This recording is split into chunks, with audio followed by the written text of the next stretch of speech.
Assalamualaikum warahmatullahi wabarakatuh. Halo teman-teman, kali ini kelompok kami akan menjelaskan tentang faktor yang mempengaruhi bentuk hierarki dalam desain organisasi.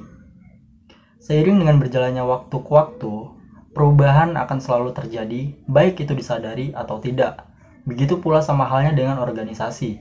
Organisasi dapat bertahan dan melancarkan pengembangannya jika dalam suatu organisasi tersebut terdapat suatu perubahan. Setiap terjadinya perubahan harus selalu diteliti terlebih dahulu, karena akan berdampak pada sejauh mana organisasi tersebut dapat menyesuaikan diri dengan perubahan itu. Struktur organisasi merupakan sebuah garis hierarki di perusahaan dengan faktor-faktor pendukung untuk memberikan stabilisasi susunan posisi di dalamnya. Struktur organisasi juga dapat membantu memperjelas kedudukan serta tanggung jawab setiap pegawainya. Dengan struktur organisasi, perubahan dapat menentukan kegiatan operasional bisnis untuk mencapai target yang diinginkan. Selain itu, struktur organisasi juga membantu membawa informasi lebih baik antar divisi dan tim. Struktur organisasi merupakan susunan berbagai komponen atau unit kerja dalam organisasi, biasanya memuat pembagian kerja, spesialis pekerjaan, dan saluran perintah. Ada beberapa faktor yang mempengaruhi struktur organisasi, yaitu yang pertama, strategi organisasi, skala organisasi, teknologi, serta lingkungan. Strategi organisasi dibuat untuk mencapai tujuan organisasi.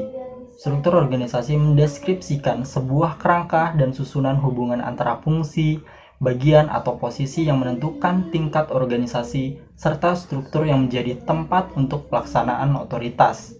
Assalamualaikum warahmatullahi wabarakatuh. Perkenalkan, nama saya Angga Selvian Wijaya. Di bagian ini saya akan menjelaskan strategi organisasi. Ya, strategi organisasi apabila disusun untuk mencapai tujuan, struktur organisasi hendaknya sejalan dengan strategi organisasi.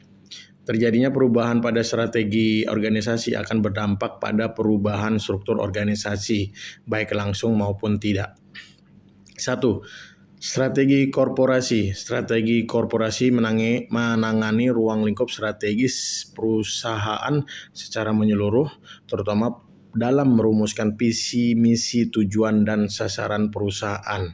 Strategi ini membantu perusahaan dalam menentukan jenis produk yang akan diproduksi dan target masyarakat serta tempat di mana produk tersebut akan dipasarkan.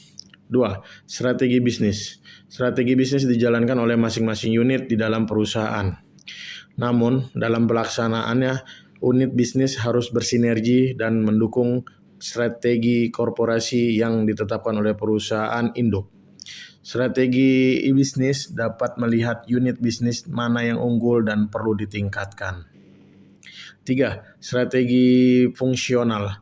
Strategi fungsional diimplementasikan pada level fungsional seperti Departemen Pemasaran, Operasional, Keuangan, Sumber Daya Manusia atau SDM, IT, serta penelitian dan pengembangan. Digunakan pada level fungsional seperti Departemen Pemasaran, Operasional, Keuangan, Sumber Daya Manusia, IT, serta penelitian dan pengembangan berfokus pada memaksimumkan produktivitas sumber daya yang digunakan dalam memberikan value terbaik untuk pemenuhan kebutuhan pelanggan. Terima kasih. Wassalamualaikum warahmatullahi wabarakatuh.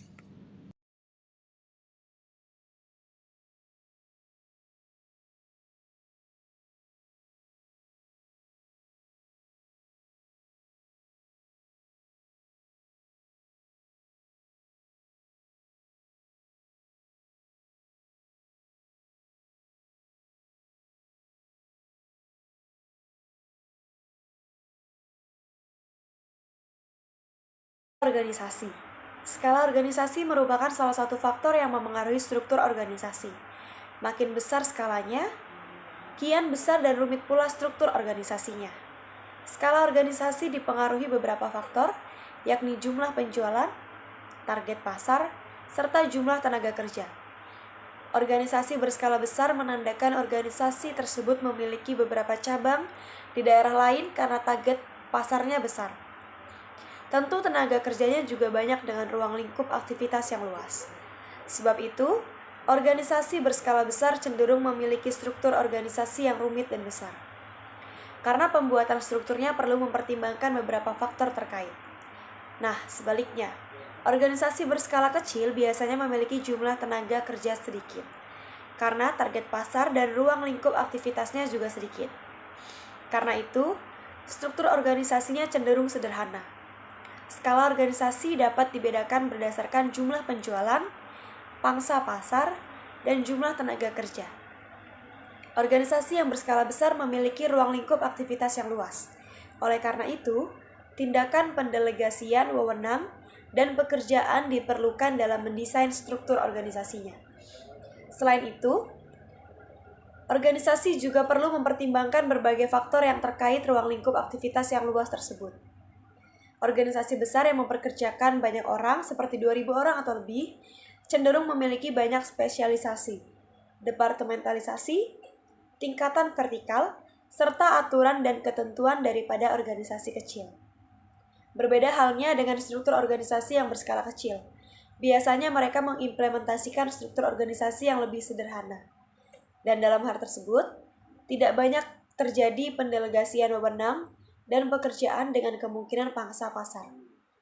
Jumlah penjualan atau produksi yang lebih sedikit. Faktor teknologi lebih merujuk pada cara melakukan suatu pekerjaan. Teknologi juga mengacu pada penggunaan alat bantu dalam organisasi. Kehadiran teknologi menimbulkan perbedaan efektivitas dan efisien sebuah organisasi. Setidaknya setiap organisasi memiliki satu teknologi untuk mengubah sumber daya manusia, sumber daya finansial maupun sumber daya fisik. Contohnya penggunaan teknologi video konferensi untuk meeting online dalam organisasi. Teknologi ini tidak mengharuskan orang hadir dalam pertemuan karena bisa dilakukan secara daring. Dengan adanya teknologi, tingkat efektivitas dan efisien suatu organisasi pasti berbeda. Ada berbagai teknologi untuk meningkatkan keterampilan menulis bahasa Inggris, tetapi banyak orang suka menggunakan layanan pada dasarnya bermanfaat teknologi guna mempermudah serta mempercepat segala aktivitas di berbagai bidang kehidupan. Mengacu pada pengertian teknologi, beberapa manfaat teknologi diantaranya meliputi: yang pertama, bidang komunikasi dan informasi. Manfaat teknologi di bidang informasi dan komunikasi ialah proses yang dimudahkan, cepat, serta murah. Jika dilihat dari tahun sebelumnya, kita dapat berkomunikasi jarak jauh dengan menggunakan surat dan telepon rumah. Saat ini kita sudah dapat melakukan dengan menggunakan smartphone, aplikasi chatting, serta email. Yang kedua, bidang ekonomi dan bisnis. Manfaat dari teknologi di bidang ekonomi seperti adanya mesin ATM, serta internet banking yang memudahkan dalam proses transaksi pembayaran. Teknologi di bidang bisnis dalam menggunakan proses delivery dengan adanya segala jenis layanan ekspedisi yang memanfaatkan teknologi internet dan aplikasi mobil agar dapat mempercepat pengiriman barang. Yang ketiga, bidang pendidikan. Teknologi juga dapat memberikan banyak manfaat serta kemudahan di bidang pendidikan. Salah satunya adalah adanya pembelajaran e-learning system dengan sistem pembelajaran terbaru. Peserta didik tidak harus datang ke lokasi sekolah, cukup dengan membuat website atau aplikasi serta mengakses materi belajar dengan secara online. Sekian dari saya. Wassalamualaikum warahmatullahi wabarakatuh. Di sini saya akan menjelaskan tentang lingkungan. Faktor yang mengaruhi struktur organisasi adalah lingkungan. Struktur organisasi akan berubah menyesuaikan kondisi jika lingkungannya bersifat dinamis. Sebaliknya, struktur organisasi tidak akan terlalu banyak berubah apabila lingkungannya bersifat statis. Struktur organisasi dipengaruhi oleh lingkungan karena lingkungan selalu berubah. Lingkungan merupakan faktor eksternal bagi struktur organisasi yang sangat berpengaruh karena daya saing yang terjadi pasti akan mendorong semangat suatu organisasi untuk lebih maju lagi. Lingkungan yang dinamis akan mendorong organisasi untuk selalu menyesuaikan struktur organisasi dengan perubahan eksternal yang terjadi.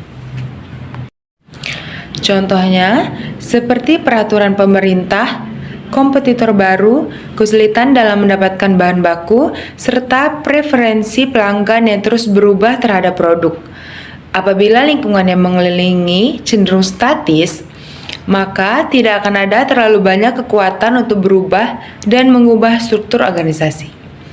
Lingkungan yang statis memberi lebih sedikit ketidakpastian bagi para manajer dibandingkan lingkungan yang dinamis. Di era globalisasi saat ini, dapat disimpulkan bahwa faktor yang paling disignifikan terhadap pengaturan struktur organisasi adalah teknologi. Teknologi mempermudah serta mempercepat alur kerja suatu organisasi tertentu, dan untuk beroperasi tanpa teknologi akan menjadi suatu tantangan tersendiri bagi organisasi.